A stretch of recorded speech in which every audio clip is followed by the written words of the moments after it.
Students, उम्मीद है आप सब खैरियत से होंगे। कल उर्दू अलिफ में हमने सबक नंबर 11 मेरी आवाज़ सुनो का मुताला किया था, अल्फाज मायने लिखे थे और साथ उसकी निस्फ मश्क हल की थी। आज हम उर्दू अलिफ में सबक नंबर 11 की बकिया मश्क हल करेंगे। और मेरी आवाज़ सुनो के बारे में जैसे आपको कल बताया गया था कि ये ज़मीन की आप बीती है, यानी अपने ऊपर गुजरने वाले हालात व वाक़यात को खुद बयान करना आप बीती कहलाता है। तो आइए इसकी बकिया मश्क हल करते हैं। मश्क में आज जो हमने हल करनी है, इसमें हमारे पास पहला सवाल है, दर्ज झैल सवालात के मुख्तसर जवाबात तहरीर करें। यानी कि हमें यहाँ पर कुछ सवालात दिए गए हैं, इनके हमने मुख्तसर जवाब तहरीर करने हैं। और तरीक़ेकार मैं आपको बता देती हूँ। जैसे पहला हमारे पास जुज़ है, आप बीती से क्या मुराद है। तो इसका जवाब देखें, हमने कॉपीज़ में आपने इस तरह से काम करना है कि आपने सबक का नंबर लिखना है, सबक का उन्वान लिखना है, उसके बाद आपने एक सुर्खी देनी है जिसे आप हेडिंग कहते हैं। पहली हेडिंग होगी मुख्तसर जवाबात, और ये ज़हन में रखा करें कि हाशिए के अंदर हम कुछ नहीं लिखते। उसके बाद ज़्यादा अच्छा मजमूई तासुर जो आपके पर्चे का, आपके काम का पढ़ने वाले पे आता है, वो ये कि आप उसकी छोटी छोटी सुर्खियाँ, छोटी छोटी हेडिंग्स बना लें। इस तरह से आपको सवालात के जवाबात याद करने में भी आसानी होगी। और दूसरी बात ये कि आपका लिखा हुआ काम जो है, तहरीर काम जो है, वो खुशनुमा मालूम होगा। तो इसमें देखें, मैंने सवाल में से ही एक हेडिंग बना ली है, आप बीती से मुराद। यानी कि इसमें उन्होंने हमसे आप बीती का मतलब पूछा है, मफहूम पूछा है। फिर जवाब लिखेंगे हम, अपने ऊपर गुजरने वाले हालातों वाक़यात को खुद बयान करना आप बीती कहलाता है।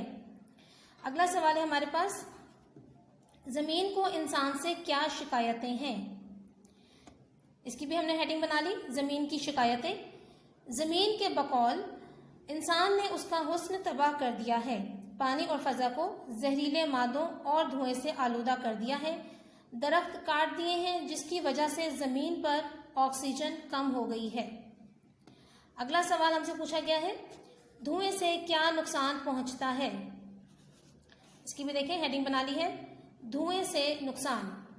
धुएं से फ़ज़ा आलूदा हो जाती है, आलूदा फ़ज़ा में सांस लेने से सांस की बीमारियां पैदा हो जाती हैं जो जानलेवा साबित होती हैं। उसके बाद अगला सवाल है, ज़मीन इंसान को बेहिस और जालिम क्यों कहती है। इसकी हेडिंग बनाई है हमने, इंसान का बेहिस होना। ज़मीन इंसान को बेहिस और जालिम इसलिए कहती है क्योंकि इंसानों के लगाए हुए कारखानों से जहरीला मादा निकलकर पानी को आलूदा कर रहा है। उसके बाद वक्फे की अलामत है, जिसकी वजह से आबी मखलूक जान से हाथ धो बैठती है। अगला सवाल है हमारे पास, दरख्त काटने से क्या नुकसान होता है। दरख्त काटने से नुकसान, हेडिंग बनाई है इसकी हमने, दरख्त काटने से आलूदगी बढ़ती है और फ़ज़ा में ऑक्सीजन की कमी हो जाती है। उसके बाद अगला सवाल है, पौधे लगाने से ज़मीन पर क्या तब्दीली आ सकती है। इसकी हेडिंग हमने बनाई है, पौधे लगाने से तब्दीली। पौधे लगाने से फ़ज़ा की आलूदगी कम होगी, ऑक्सीजन वाफिर मिकदार में पैदा होगी और शोर की आलूदगी कम होगी। यानी कि हम जानते हैं कि एक तो दरख्त ऑक्सीजन पैदा करते हैं, आलूदगी, फ़ज़ाई आलूदगी को कम करते हैं। इसके अलावा, इसके साथ साथ दरख्त जो है वो शोर को जज़्ब करने की सलाहियत रखते हैं, तो इसलिए शोर की आलूदगी भी कम होगी। जहाँ पर ज़्यादा दरख्त होंगे वहाँ माहौल ज़्यादा पुरसुकून होगा। अगला सवाल हमसे पूछा गया है, आबी मखलूक से कौन सी मखलूक मुराद है।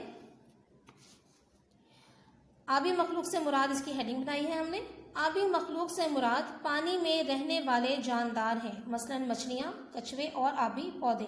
चूँकि जानदार की बात हो रही है, जानवरों की बात नहीं हो रही, तो इसलिए आबी पौधे भी शामिल किए गए हैं। उसके बाद है, जहरीले पानी के आबी मखलूक पर क्या असरात पड़ते हैं। जहरीले पानी के असरात, इसकी हेडिंग बनाई गई है, जहरीले पानी के आबी मखलूक पर बहुत मुज़िर असरात पड़ते हैं, मुज़िर नुकसानदेह, बुरे, ख़राब, और आबी मखलूक जान से हाथ धो बैठती है। अगला सवाल है, यौम अर्ज़ क्यों मनाया जाता है। इसका जवाब है, और हेडिंग हमने दी है इसकी, यौम अर्ज़ मनाने की वजह। यौम अर्ज़ इसलिए मनाया जाता है ताकि इंसान को उन ख़तरात से आगाह किया जा सके जो ज़मीन को लाहक हैं। और मुख्तसर सवालात का आखिरी सवाल है, कुदरती माहौल को बचाने के लिए आप क्या कर सकते हैं। इसकी हेडिंग हमने बना ली है, कुदरती माहौल को बचाने के लिए इक़दामात। कुदरती माहौल को बचाने के लिए हम बहुत से इक़दामात कर सकते हैं, जैसे कि ज़्यादा से ज़्यादा दरख्त लगाए जाएं ताकि माहौल की आलूदगी कम हो। ऐसी गाड़ियां इस्तेमाल की जाएं जो धुआं खारिज ना करें। कारखानों का जहरीला पानी दरियाओं और नदियों में ना बहाया जाए। इसके बाद हमारे पास अगला सवाल है, सवाल नंबर 5, क्योंकि कल के वीडियो में हम सवाल नंबर 2, 3 और 4 हल कर चुके हैं। तो सवाल नंबर 5 हमसे कहा गया है कि इन अल्फाज के मुतजाद लिखिए। मुतजाद होते हैं बरअक्स मायने वाले, उलट अल्फाज जो हैं वो लिखने आपने। बिगाड़ना, संवारना, आ, वाह, जमीन, आसमान, शोर, खामोशी, आलूदगी, सफाई, कसाफत, लताफत, जालिम, मजलूम। उसके बाद अगला हमारे पास सवाल है, छठा सवाल, वाहिद की जमा और जमा के वाहिद अल्फाज लिखें। इजाद वाहिद है, इसकी जमा है इजादात। अद्वियात जमा है, इसका वाहिद है दवा। दवाई कोई लफ्ज़ नहीं होता, हमने जब भी लिखना है दवा ही कहना है। खतरा वाहिद है, इसकी जमा है खतरात। तदाबीर जमा है, इसका वाहिद है तदबीर। नुकसानात जमा है, इसका वाहिद है नुकसान। अगला सवाल है हमारे पास सवाल नंबर 7, एराब की मदद से तलफ़्फ़ुज़ वाज़े कीजिए। यहाँ मैंने आपके लिए ये वाज़े अंदाज में जो है तलफ़्फ़ुज़ लिखे हैं। असर, अलिफ पे ज़बर, से पे ज़बर, रे पे जज़म, यानी रे साकिन है असर। हुस्न, हे पे पेश, सीन पे जज़म, नून पे जज़म। निशान, नून के नीचे ज़ेर, शीन पे ज़बर, अलिफ और नून साकिन है, नून पर अलामत जज़म लगाएंगे, लेकिन अलिफ पे हम कोई अलामत जज़म नहीं लगाएंगे। दर्द, दाल पे ज़बर, रे पे जज़म और अगली दाल पे भी जज़म। बर्क, बे पे ज़बर, रे पे जज़म, काफ पे जज़म। गारत, गैन पे ज़बर, अलिफ साकिन है, कोई अलामत नहीं आएगी, रे पे ज़बर, ते साकिन, जज़म। फ़ख्र, फे पे ज़बर, खे पे जज़म, रे पे जज़म, फ़ख्र। और ये बात ज़हन नशीन रखिए कि उर्दू में हर लफ्ज़ का आखिरी हर्फ हमेशा साकिन होता है। फिर हमारे पास सवाल नंबर 8 है, ज़मीन ये मानने को तैयार नहीं कि इंसान ने तरक्की की है। क्या आप ज़मीन की इस राय से इत्तिफाक करते हैं। अब यहाँ पर चूँकि इस सवाल के ज़रिए आपके अपने ख्यालात पूछे गए हैं, तो आपको एक तरीक़ाकार बता देते हैं कि हाँ आपने किस तरह से, अगर आप चाहें तो इस सवाल के जवाब में रद्द-बदल करके अपने जो है ख्यालात भी लिख सकते हैं। इस सवाल की मैंने एक छोटी सी हेडिंग बना ली है, सुर्खी बना ली है, इंसान की तरक्की और ज़मीन की राय। जी हाँ, ज़मीन सही कहती है, इंसान ने वैसे तो बहुत तरक्की की है, मगर उसने ज़मीन के हुस्न को ख़राब कर दिया है। इस तरह उसकी तरक्की मनफी पहलू लिए हुए सामने आती है। किसी एक चीज़ को अच्छा बनाने के लिए किसी दूसरी चीज़ को ख़राब कर देना किसी तरह भी मुनासिब नहीं। यानी कि अब यहाँ पर जो है मैंने ज़मीन की जो है राय से इत्तेफाक किया है, आपकी राय जो है इसके बरअक्स भी हो सकती है। अगर आपको लगता है कि आप इस राय से इख्तिलाफ करते हैं तो आप अपनी राय भी जो है इसमें लिख सकते हैं। इसके बाद हमारे पास सवाल नंबर 9, दरख्तों के क्या फ़ायदे हैं, यानी दरख्त लगाने से इंसान को क्या क्या फ़ायदे हासिल हो सकते हैं। इसकी भी मैंने हेडिंग बना ली है, दरख्तों के फ़ायदे। दरख्त आबो हवा पर भी असरअंदाज होते हैं। जहाँ दरख्त होंगे वहाँ गर्मी की शिद्दत निस्बतन कम होगी, यानी कि दर्ज हरारत को कम करते हैं। दरख्तों के ज़रिए इमारती लकड़ी हासिल होती है जो ना सिर्फ इमारतों में काम आती है बल्कि इससे फर्नीचर वगैरह भी तैयार किया जाता है। दरख्त ज़मीन के कटाव को रोकते हैं और शोर की आलूदगी को कम करने में भी दरख्त मददगार साबित होते हैं। इसके अलावा भी दरख्तों के बहुत सारे फ़वाइद हैं, यानी कागज़ बनाने के लिए इनकी छाल इस्तेमाल होती है, ईंधन के तौर पर इनकी लकड़ी इस्तेमाल होती है। तो आप 2 या 5 नंबर के हिसाब से जो है पर्चे में इन फ़वाइद को इनमें तब्दीली भी कर सकते हैं और लिख सकते हैं फ़वाइद को। सवाल नंबर 10 हमारे पास है, ज़रा और ज़र्रा का फ़र्क जुमलों में इस्तेमाल से वाज़े करें। यानी कि हमने इनके मायने नहीं लिखने, लेकिन हमने जुमला इस तरह बनाना है कि हमें पता चले कि इन दोनों मुतशाबे अल्फाज में बुनियादी फ़र्क क्या है। ذرہ اور ذرا کا فرق۔ ذرہ، ہمیں وطن کا ہر ذرہ جان سے پیارا ہے، اور ذرا سی باتوں پر پریشان نہیں ہونا چاہیے۔ اس کے بعد ہمارے پاس سوال نمبر 11 ہے، استاد اور شاگرد کے مابین ماحولیاتی آلودگی کے موضوع پر ایک مکالمہ لکھیں۔ مکالمہ ہوتا ہے دو یا دو سے زیادہ افراد کی بات چیت، اس کو ہم تحریر شکل میں لکھیں گے تو وہ تحریر شکل میں مکالمہ نویسی کہلائے گا۔ اب یہاں پر استاد اور شاگرد کے مابین ہے اور موضوع بھی دیا گیا ہے، آپ کو بتا دیا گیا ہے کن کے درمیان ہے اور کس موضوع پر ہے۔ اس کے لیے آپ نے جو ہے استاد ایک صورتحال ترتیب دینی ہے جس کو آپ نے بریکٹ میں لکھنا ہے، کوسین میں لکھنا ہے کہ استاد کمرہ جماعت میں داخل ہوتے ہیں، بچے ان کو ادب سے سلام کرتے ہیں، استاد سلام کا جواب دیتے ہیں۔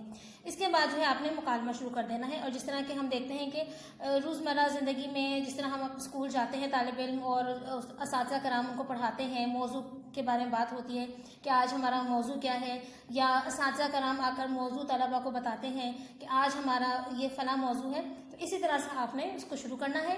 اور کوشش کیجئے کہ مکالمہ جو ہے ایک شخص کا مکالمہ 2 سطروں سے 2 لائنوں سے زیادہ نہ ہو، بہت طویل جملے آپ نے نہیں لکھنے، مختصر اور جامع آپ نے بات کرنی ہے، اور کم از کم جو ہے 10 سے 12 جو ہے جملوں پر مشتمل ہونا چاہیے آپ کا مکالمہ، اور مختلف شاگرد ہوں، آپ چاہیں تو شاگردوں کو کوئی نام بھی لکھ سکتے ہیں، اور آپ چاہیں تو شاگرد بھی صرف لکھتے جا سکتے ہیں، لیکن ظاہر سی بات ہے کمرے جماعت میں بات ہو رہی ہے تو ایک طالب علم تو بات نہیں کرتا، بہت سارے طالب علم ہوتے ہیں، اور اساتذہ کرام بھی تمام طلباء سے جو فرداً بات چیت کرتے ہیں، تو اسی لیے آپ نے مکالمہ اس انداز میں لکھنا ہے، اور یہ ذہن میں رکھیے گا کہ استاد اور شاگرد کے الفاظ جو ہیں وہ آپ نے حاشیے کے اندر، مارجن لائن کے اندر نہیں لکھنے۔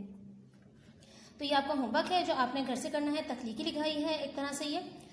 پھر ہمارے پاس اس مشق کا آخری سوال ہے، سوال نمبر 12، دی گئی مثال کی روشنی میں تلازمات لکھیں۔ تلازمات ہوتے ہیں، تلازمی یا گروہی الفاظ ایسے ہوتے ہیں کہ ایک لفظ میں نے کہا اور اس سے منسلک آپ کے ذہن میں جتنے الفاظ آئیں وہ گروہی الفاظ ہوتے ہیں، وہ تلازمات ہوتے ہیں۔